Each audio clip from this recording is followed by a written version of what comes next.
Marisa एक आकर्षक लड़की है जो क्रिस नाम के एक अमीर और प्रतिष्ठित व्यक्ति से शादी करने जा रही है। जैसे ही वह अपनी शादी की पोशाक और मोजा पहनती है, उसे एहसास होता है कि शादी में 10 पवित्र रहस्य हैं जिन्हें दूसरे आधे को नहीं बताया जाना चाहिए। वह समझती है कि इन प्रतिबंधों का पालन करना होगा, लेकिन सबसे बढ़कर वह समझती है कि वह 7वें रहस्य का विरोध नहीं कर पाएगी। गंदे खेलों में गुप्त इच्छाओं की उपस्थिति, जिसके बारे में पति को पता नहीं होना चाहिए, इसके लिए वह 100% दोषी है। 1 साल बीत गया। मारिसा का जीवन सफल रहा है क्योंकि उसके पास एक अच्छा वेतन वाला एक प्यारा पति है जिसकी बदौलत वह अपने सपने पूरे कर सकती है। एक गीतकार और प्रसिद्ध गायिका बनने की उम्मीद में लड़की एक छोटे कैफे में गाती है और उसका मानना है कि एक दिन वह बड़े मंचों को जीतकर इसे बदल सकती है। एक सफल शादी के बावजूद वह जीवन को घुटन भरा मानती हैं क्योंकि उनके संगीत करियर में केवल असफलता ही उनका इंतजार कर रही है। अपने पति के साथ काम करने के लिए पहुंचकर मारिसा क्रिस के साथ सावधानीपूर्वक व्यवहार करती है, जो अभियोजक के रूप में काम करता है। यहाँ उसका सामना अपनी सास से भी होता है, जो अपनी बहू पर ताने कसने और उससे याद दिलाने का मौका नहीं छोड़ती थी कि एक अनुकरणीय पत्नी को कैसा व्यवहार करना चाहिए।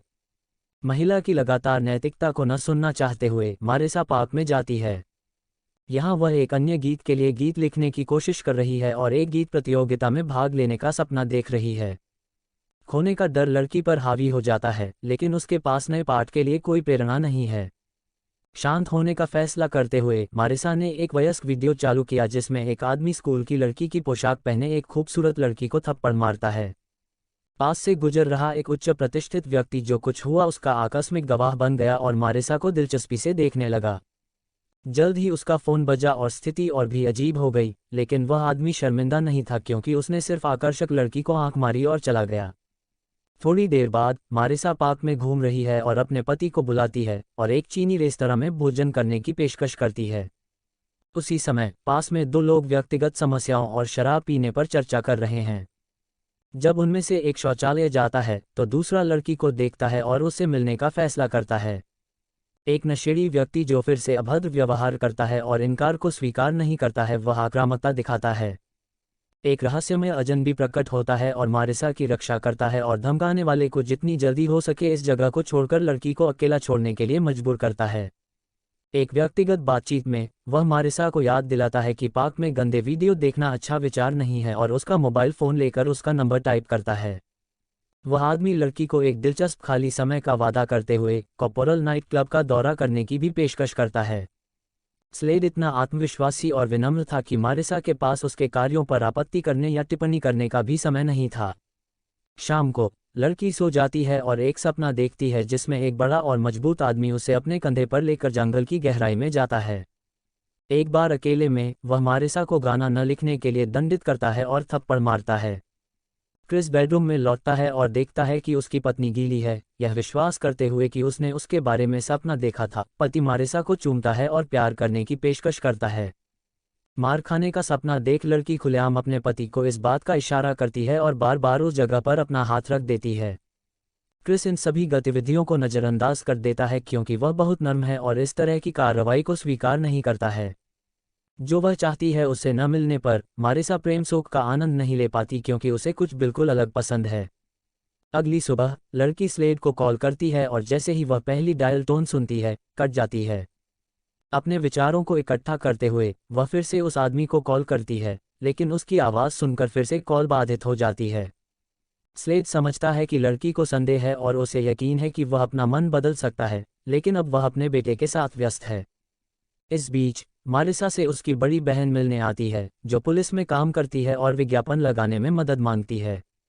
योग कक्षाओं के कुछ घंटों बाद लड़की ने कॉर्पोरल क्लब के बारे में और अधिक जानने का फैसला किया और इंटरनेट पर इसके बारे में जानकारी खोजी। अचानक क्रिस पहली मंजिल पर उतरता है और अपनी पत्नी को सूचित करता है कि वह जल्द ही राज्य का सबसे कम उम्र का जिला अटॉर्नी बनने में सक्षम होगा। उनके बॉस ने इस्तीफा दे दिया है और क्रिस शक्तिशाली लोगों के समर्थन से इस पद के लिए दौड़ सकते हैं। पति मारिसा को यह भी याद दिलाता है कि परिवार उसके लिए विशेष महत्व रखता है और यदि उनका एक बच्चा होता तो अच्छा होता। लड़की अभी इसके लिए तैयार नहीं है क्योंकि वह मां बनने से पहले संगीत बनाना और कुछ नतीजे हासिल करना चाहती है। क्रिस सुझाव देता है कि किसी अवास्तविक सपने का पीछा न करें जिससे जोड़े में लड़ाई हो। थोड़ी देर बाद मारिसा क्लब जाती है और कॉर्पोरल में काम करने वाली महिला ओलिविया से मिलती है। वह अंदर जाने से डरती है, लेकिन स्लेड यहाँ आता है और मारिसा को उसके डर और संदेह को दूर करने के लिए मनाता है। वह उसे आश्वस्त करता है कि वह अच्छे हाथों में है और उसकी पूरी सुरक्षा में है। इस बिंदु पर संवाद क्रिस द्वारा बाधित होता है, जिसने अपनी पत्नी को हाल के संघर्ष के लिए माफी मांगने के लिए बुलाया था। स्लेड दरवाज़ा खोलता है और लड़की को क्लब से कराहने की आवाज़ सुनाई देती है। इससे भी अधिक भयभीत होकर मारिसा भाग गई। काम पर अपने पति से मिलने के बाद लड़की उसकी संभावित पदोन्नति पर उदासीनता से प्रतिक्रिया करती है। शाम को विवाहित जोड़ा एक कैफे में जाता है जहां मारिसा गाती है और एक बड़े मंच का सपना देखती है। प्रदर्शन के बाद लिज ने अपनी छोटी बहन को याद दिलाया कि वह 29 साल की है और अब बच्चा पैदा करने का समय आ गया है। मारिसा अपनी बहन को परेशान नहीं करेगी क्योंकि वह बेहतर जानती है कि उसे क्या करना है। किसी बिंदु पर लड़की स्लेड को नोटिस करती है और खुद पर नियंत्रण खो देती है। एक आदमी मारिसा के कंधे को छूकर गुजरता है, जिससे वह उत्तेजित हो जाती है और सुन नहीं पाती कि उसकी बहन किस बारे में बात कर रही है। अगली सुबह स्लेड ने लड़की को फ़ोन किया और अपने संरक्षण का वादा करते हुए उसे क्लब में आमंत्रित किया। पति एक व्यावसायिक यात्रा पर है, इसलिए मारिसा काफ़ी देर तक झिझकती रही, लेकिन फिर भी उस आदमी के प्रस्ताव को स्वीकार करने का फैसला करती है। शाम को वह अपनी शादी की अंगूठी उतारने के बाद क्लब में जाती है। ओलिविया से मिलने के बाद उसे एहसास हुआ कि कॉर्पोरल विभिन्न सपनों वाली लड़कियों और महिलाओं के लिए एक नाइट क्लब है। छात्र, गृहिणियां और कई बच्चों की माताएं यहां मौज मस्ती करती हैं, जो समाज और परिवार से गुप्त इच्छाएं छिपाकर स्वयं हो सकती हैं। क्लब के बारे में और अधिक जानने के बाद मारिसा को ओलिविया और वैलेरी के बारे में पता चलता है, जो यहां काम करती हैं और दोषी महिलाओं को कड़ी सजा देती हैं।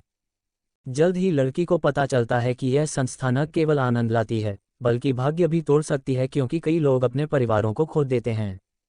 बुरी इच्छाएं परिवार, करियर और एक व्यक्ति की हर चीज़ को खतरे में डालती हैं, इसलिए इसकी सीमा को महसूस करना और गुमनाम रहना महत्वपूर्ण है।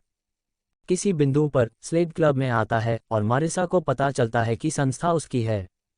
लड़की का ध्यान आकर्षित करने की कोशिश करते हुए स्लेड हॉल से एक आगंतुक को चुनता है और उसे निकटतम कमरे में ले जाता है। अजनबी को सोफे पर बिठाकर उसने उसकी पिटाई की ताकि मारिसा देख सके कि क्या हो रहा है। लड़की शर्मिंदा है और घर से भागकर क्रिस के साथ समय बिताती है, जो एक व्यापारिक यात्रा से लौटा है। वह वस्तुतः उसे अपनी नर्म जगह लेने पर मजबूर करती है, लेकिन पति अपनी पत्नी के संकेतों को नज़रअंदाज कर देता है, जिससे वह क्रोधित हो जाती है और खुद पर नियंत्रण खो देती है। जो वह चाहती है उसे न मिलने पर मारिसा अपने पति पर चिल्लाती है और असंतुष्ट रहती है। कुछ दिनों के बाद लड़की एक कैफे में फिर से गाती है और स्लेड को उसका प्रदर्शन देखते हुए देखती है। ओलिविया नए आगंतुक के लिए शेफ से ईर्ष्या करती है और उसका पीछा करती है। खुद को दंडित करने और दर्द को सुन्न करने के लिए दृढ़ संकल्पित महिला क्लब में लौटती है और वैलेरी से उसके बुरे व्यवहार और बुरे विचारों के लिए उसे कड़ी सजा देने के लिए कहती है। घर वापस आकर मारिसा नहाती है और स्लेड के बारे में सोचते हुए खुद को सहलाती है। रात में एक आदमी उसे फ़ोन करता है और उसे एक पार्टी के बारे में सूचित करता है, जिसके दौरान सभी लड़कियां स्कूल की लड़कियों की तरह तैयार होंगी। नाइट क्लब के मालिक पर भरोसा करते हुए मारिसा ने शनिवार को उसके पास आने और एक आज्ञाकारी लड़की बनने का वादा किया। शनिवार दोपहर को मारिसा अपने पति के रिश्तेदारों से मिलती है, क्योंकि बहुत जल्द उसकी एक बहन बच्चे को जन्म देगी। लड़की उपहार देकर खुश करने और सावधान रहने की कोशिश करती है, लेकिन क्रिस की मां हर पल अपनी बहू को प्रेरित करने की कोशिश करती है। उसे मारिसा के शौक पर संदेह है और वह उसे बेरोजगार कहती है क्योंकि लड़की लगभग 30 साल की है और उसके पास कोई उपलब्धि नहीं है। उनके गाने रेडियो या टीवी पर नहीं सुने जा सकते। उसके पास गानों की सीडी और यहाँ तक कि अपनी वेबसाइट भी नहीं है। ब्रुक, क्रिस की छोटी बहन, एकमात्र ऐसी व्यक्ति बन जाती है जो मारिसा को उसके रिश्तेदारों के हमलों से बचाती है और उसका समर्थन करती है, क्योंकि वह भी दूसरों से अलग दिखना और अलग दिखना पसंद करती है। थोड़ी देर बाद जैकलिन अपनी बहू और अन्य मेहमानों को एक छोटे से अचानक खेल में भाग लेने के लिए आमंत्रित करती है। वह और उसकी सबसे बड़ी बेटी फूलों की तस्वीरों वाले पर्चे बांटती हैं और लड़कियों से उनमें से कुछ ढूंढने को कहती हैं। ऐसा करने वाले पहले व्यक्ति को उनकी ज़रूरतों के लिए $50 प्राप्त होंगे। जैसे ही खेल शुरू होता है, हर कोई साइट के चारों ओर तितर-बितर हो जाता है, लेकिन मारिसा नहीं, क्योंकि उसे इस सब में विशेष रुचि नहीं है। जल्द ही उसने नोटिस किया कि ब्रुक और जैकलिन बहस कर रहे हैं, क्योंकि माँ अपनी बेटी के व्यवहार और दिखावे से नाखुश है। यह महसूस करते हुए कि उसे हमेशा उसके छिपे हुए हितों और इच्छाओं के लिए आंका जाएगा। मारिसा ने खुद को नकारने का फैसला नहीं किया और कॉर्पोरल नाइट क्लब में चली गई। शाम को स्कूली भाई की पोशाक में एक लड़की एक क्लब में पहुंचती है और थोड़ा अजीब महसूस करती है, फिर भी थोड़ा संदेह करती है कि क्या उसने सही काम किया है। स्लेड को देखकर वह उसके आकर्षण के आगे झुक जाती है और अपने मन में घूम रही सभी गुप्त इच्छाओं को बताती है। आदमी उसे मौज मस्ती करने के लिए एक कमरे में ले जाता है। ओलिविया उत्साह से देख रही है और स्पष्ट रूप से घबराई हुई है, लेकिन स्लेड को इससे कोई परेशानी नहीं है और वह पर्दा बंद कर देता है।